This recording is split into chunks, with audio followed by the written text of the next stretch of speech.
I'm divorcing a useless woman who doesn't take care of child. And alimony too. Pay me 100,000.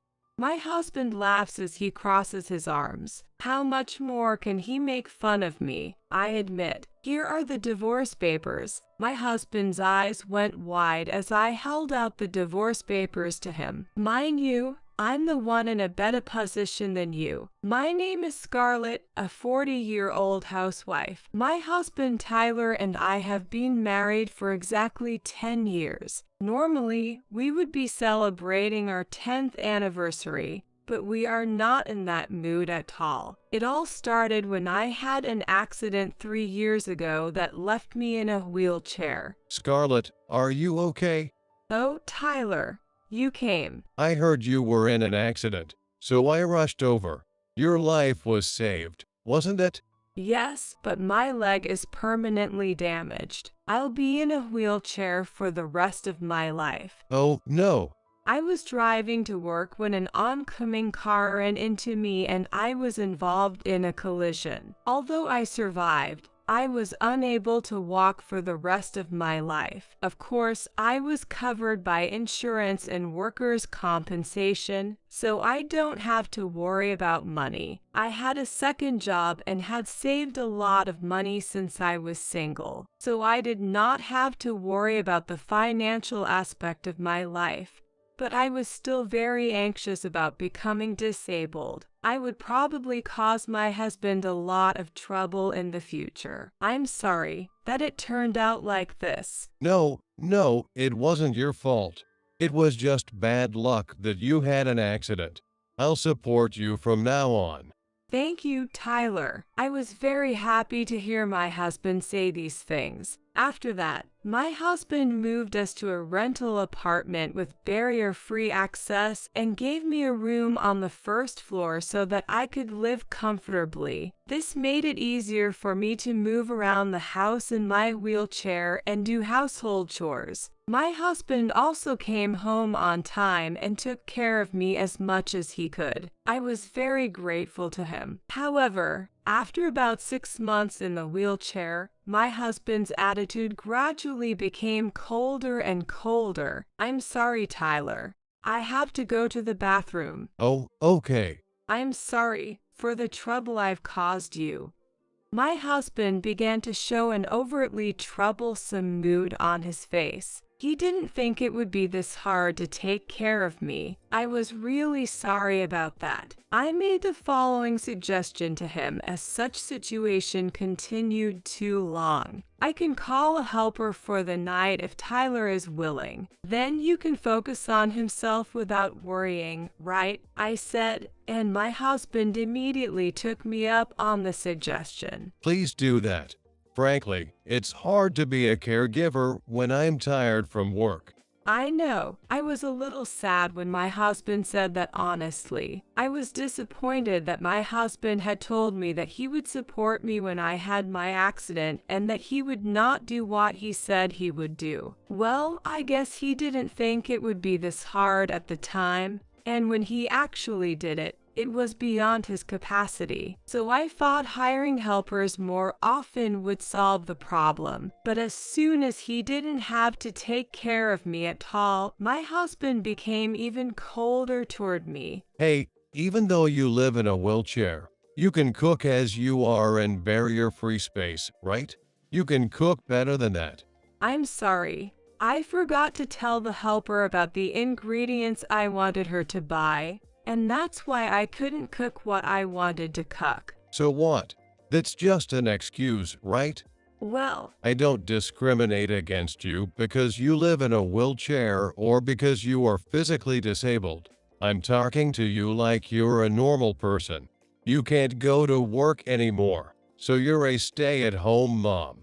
Oh, no. My husband's words were very harsh. Why did he say such terrible things? If I could go to work, I would. If I could go shopping, I would go shopping myself. My husband knows that I can't do that, so why does he say things like that to drive me away? I was very shocked at that time. I felt my love for my husband slowly cooling. I also had a gut feeling that if I didn't do something about it, he would probably leave me. Then I decided to put a lot of effort into my side business. I also decided to start investing using my savings from when I was single. Fortunately, I am home all the time, so I have lots of time. I made it my goal to prove that I could live independently even in my wheelchair by studying stocks, money, and the amount of work I did on the side, all of which would lead to income. Thanks to my earnest efforts in this way, I gradually started to see results. By the time a year had passed, I was earning $100,000 a year. I became very confident that I could do it if I tried. I could do my best even without my husband. However, I was not thinking about divorce at that time, even though he had started behaving badly toward me, and we had been in love and had been married for 9 years. After being married for such a long time,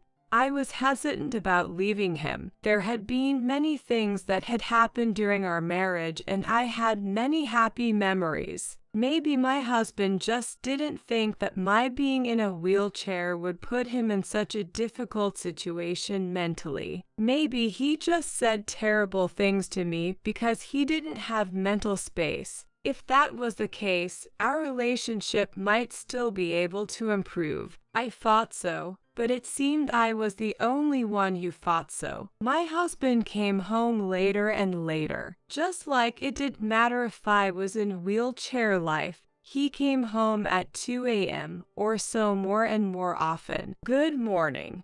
You were late again yesterday, weren't you?" That's because I'm working. "But coming home at 2 a.m. isn't work, is it?" Huh? I meant that going out for a drink like that is also part of the job. You have to read the context.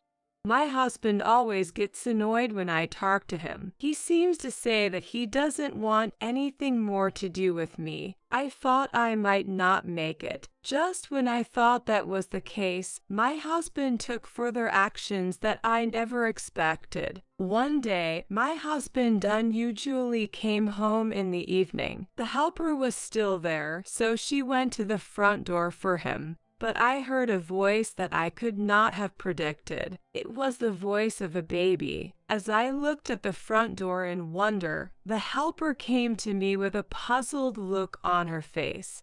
"Oh, your husband asked me to leave because he has something important to discuss with you.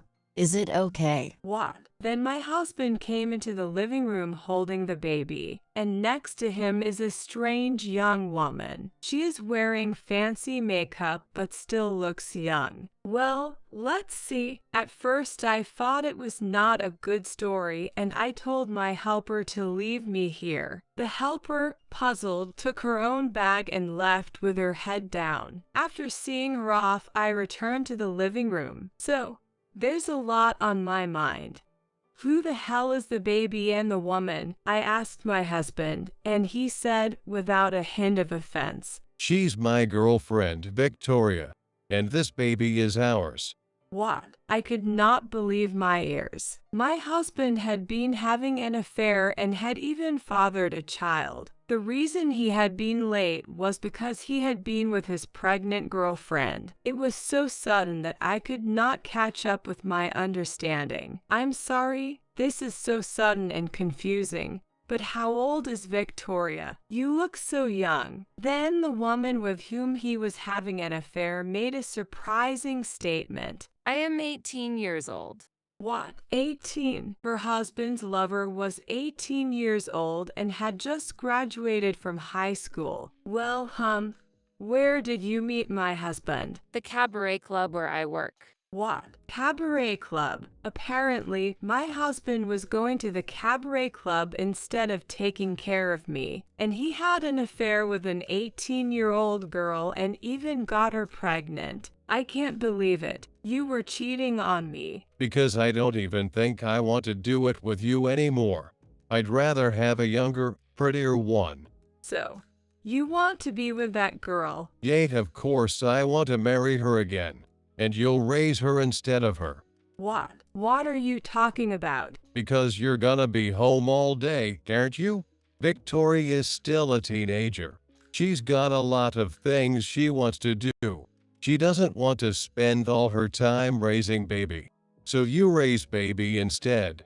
I don't understand. What are these people saying? I don't want to do that. I'm not even related to baby, and you are the adulterer in the first place. Remember, why should I raise an adulterer's child? What the hell? I can't use them. I'm divorcing a useless woman who doesn't take care of child. And alimony too. Pay me $100,000. My husband laughs as he crosses his arms. How much more can he make fun of me? I admit. Here are the divorce papers. My husband's eyes went wide as I held out the divorce papers to him. When did you prepare the divorce papers? I have been debating over and over whether to divorce you or stay married to you. That's why I had the divorce papers ready. What? You're the one who was thinking about getting a divorce? Mind you, I'm the one in a better position than you. What are you talking about? You can't work, and you can't live without me. By all means, I'm in a better position than you. If that's what you think, that's what you think. But I'm not raising your kid, and I'm not paying you $100,000 in alimony. I'd rather have you guys pay me for the affair. Oh my God. I can't do that. I can't pay alimony. Don't worry, I'll pay it. But if you insist on alimony, there will be no division of property. If you agree to those terms, I'll pay you alimony. My husband looked proud of himself as he said this. I am sure he thinks that if I don't get my share of the property, I won't be able to survive. And he must think that I will withdraw my demand for alimony, that I have enough income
and there is no need to withdraw. Yes, you can keep your share of the property. What?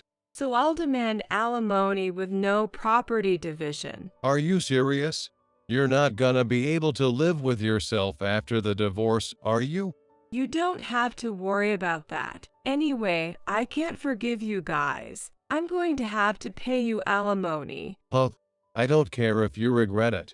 After saying that, my husband left with the adulterer. I then rented a new room, packed my belongings, and moved out. The room I am in now was originally rented by my husband, so he asked me to leave before they returned. I decided to buy a higher grade apartment than I live now. My income had gone up considerably, and I had saved a lot of money. I then hired a lawyer and divorced my husband and filed for alimony. My husband and the adulterous partner each paid me $30,000. My ex-husband said, "I don't care if you really regret it, but that was my line. I'm telling you, I make $200,000 a year, okay?" What?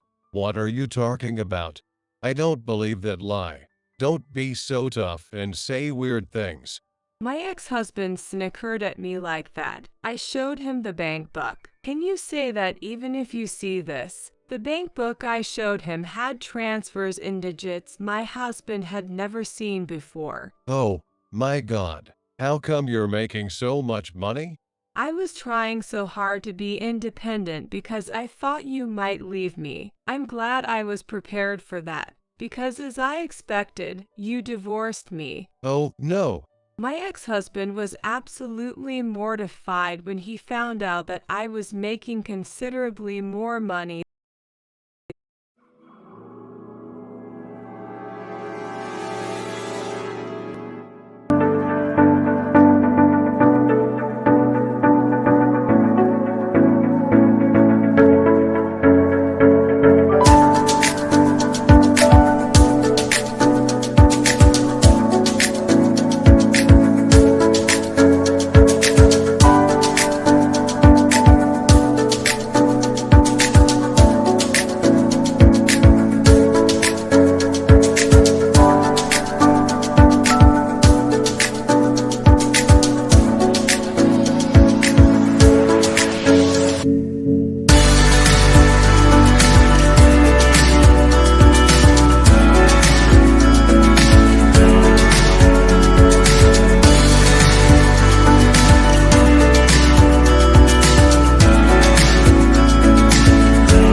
than he was. I told you, I'm in a better position than you. My ex-husband was pale and drooping. Then came a further tragedy for my ex-husband. My helper, who is actually working as a helper to gain social experience, and her father runs a company. And that company was the one where my ex-husband works. I had become friends with the helper and we had talked a lot. So she knew that my ex-husband worked for her father's company. In that situation, she found out the circumstances of this incident. So she thought it was unacceptable that such a person was working for her father's company and reported it to her father. As a result, my ex-husband was fired and lost his job. The ex-husband had just paid $60,000 in alimony for the adulterer and himself, so he had no savings. He was unemployed and the affair partner said it was impossible and dumped him. Incidentally, the adulterer returned to her parents' house to work as a single mother while relying on her parents to raise her child. She was scolded severely by her parents,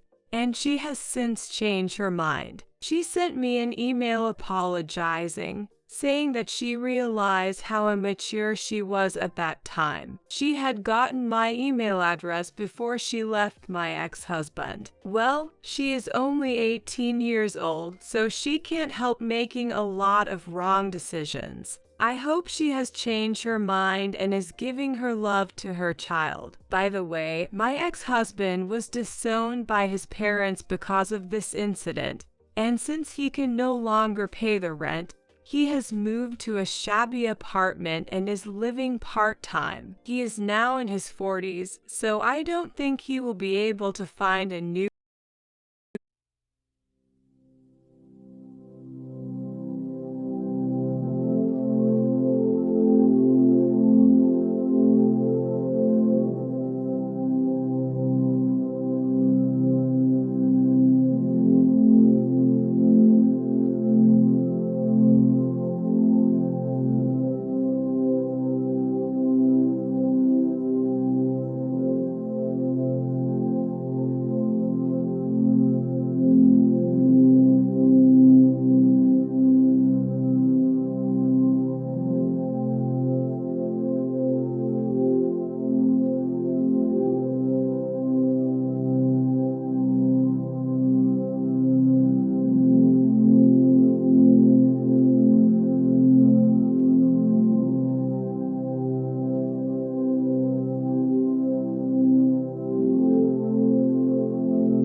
job. He will probably lead a lonely life for the rest of her life. On the other hand, I am steadily increasing my income and have accumulated enough assets that I don't have to worry about my retirement anymore. From now on, I will try new things and enrich my life.